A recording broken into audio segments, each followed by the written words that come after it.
Автомобили заглавени на патиштата со отпадоци, оштетена електрична мрежа, стамбени згради изгорени со црни дупки наместо прозорци. Руската инвазија и нанесе голема штета на Украина, а обновата, според последната проценка објавена во март од Светската банка, ќе чини над 410 милиарди долари. 7 месеци подоцна, тој износ е веројатно поголем и ќе продолжи да расте, како што војната се одолговлекува. Украинските власти сакаат да видат дека најголемиот дел од тие пари доаѓаат од 350 милиарди долари средства на Руската централна банка замрзнати во западните земји. Украинскиот претседател Володимир Зеленски вели дека тоа ќе ги научи русите нешто за загубата. Коли своји гроши Кога терористичката држава ќе ги изгуби своите пари, заедно со Руси, чија соработка со Кремљ создаде услови за руска агресија или кои служат како јавно прикривање на корумпираните руски службеници, тогаш ќе биде постигната многу важна цел. Ќе видат какво е чувството на загуба. Но да се дојде до тие пари е проблематично, бидејќи, иако се замрзнати, тие се уште припаѓаат на Москва. Поранешниот американски дипломат Филип Зеликов е професор по историја на Универзитетот во Вирџинија.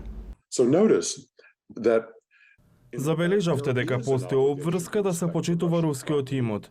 Би било прекршено меѓународното право да се конфискува под режим на санкции.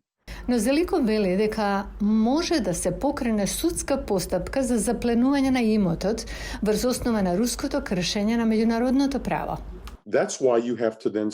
Затоа треба да кажете, да, имаме право да го прекршиме меѓународното право поради руското прекршување на меѓународното право претходно.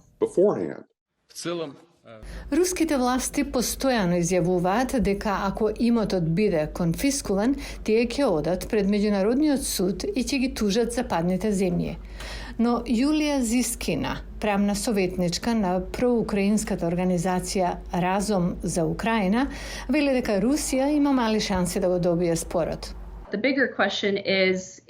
Поголемото прашање е дали таа тужба би била успешна и дали Русија може да победи. Одговорот е тоа е многу неверојатно или воопшто не. Најголемиот дел од замрзнатите руски средства, според проценките околу 220 милиарди долари, се наоѓа во Европската унија. Еден предлог би ги испратил каматите од тие средства директно во Украина, но Зискина вели дека тоа едноставно нема да функционира. Овој предлог е недоволен, бидејќи тоа би изнесувало само околу 3 милиарди долари годишно. Тоа значи дека ќе бидат потребни 124 години, според таа многу конзервативна проценка, за да се помогне во обновата на Украина. И во САД има замрзнати руски средства во вредност од 58 милиарди долари. Во јуни, членовите на Американскиот конгрес го воведоа така наречениот РЕПО акт, кој ќе одобри користење на тие средства за помош на Украина.